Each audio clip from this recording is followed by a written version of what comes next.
భారతదేశంలో పత్తిని పెద్ద ఎత్తున సాగు చేస్తారు. అయితే గులాబీ రంగు పురుగు పత్తి సాగు చేసే రైతులకు పెద్ద సమస్యగా మారింది. ఇప్పుడు మనం గులాబీ రంగు పురుగు గురించి తెలుసుకుందాం. గులాబీ రంగు పురుగు యొక్క జీవిత చక్రం 25 నుండి 31 రోజులు. ఒక్కో తల్లి పురుగు సుమారు 200 గుడ్లు పెడతాయి. అదే గుడ్ల నుండి 4 నుండి 6 రోజుల్లో 200 పిల్లలు బయటకు వస్తాయి. అదే 200 పిల్లలు కొద్ది రోజుల్లోనే దాదాపు 40,000 పిల్లలకు జన్మనిస్తున్నాయి. గులాబీ రంగు పురుగు పత్తి పంటకు ఎలా హాని చేస్తుందో మనం తెలుసుకుందామా? గులాబీ రంగు పురుగులు తొలి దశలో పత్తి పువ్వుల్లోకి ప్రవేశించి పూలను పాడు చేసి తరువాత కాయలలోకి ప్రవేశించి పాడు చేస్తాయి. వీటి వల్ల మీ పంటకు 40 నుండి 50% నష్టం కలుగుతుంది. పంట కోసిన తరువాత గులాబీ రంగు పురుగు భూమిలో గూడు కట్టుకుని నిద్రాణంగా ఉంటుంది.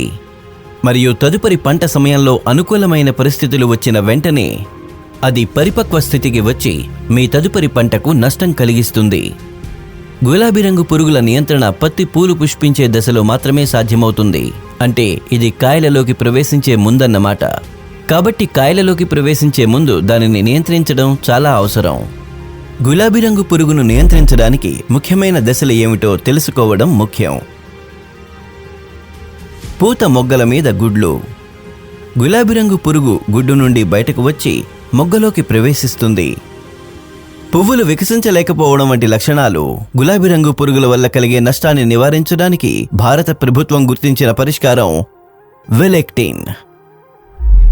పత్తిలో నార పొడవు తగ్గదు. గులాబీ రంగు పురుగు పూర్తిగా నియంత్రించబడుతుంది. ఇది వెలెక్టిన్ వాగ్దానం.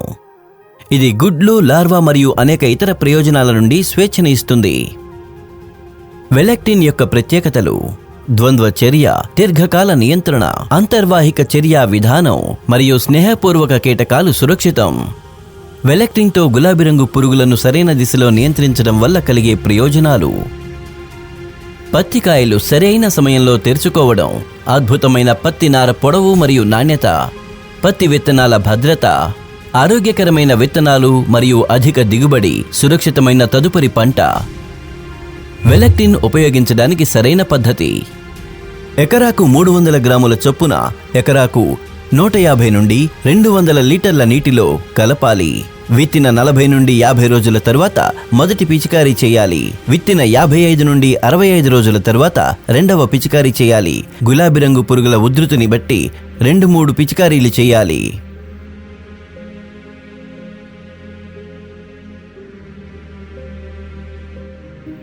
ఇది వెలెక్టిన్ వాగ్దానం.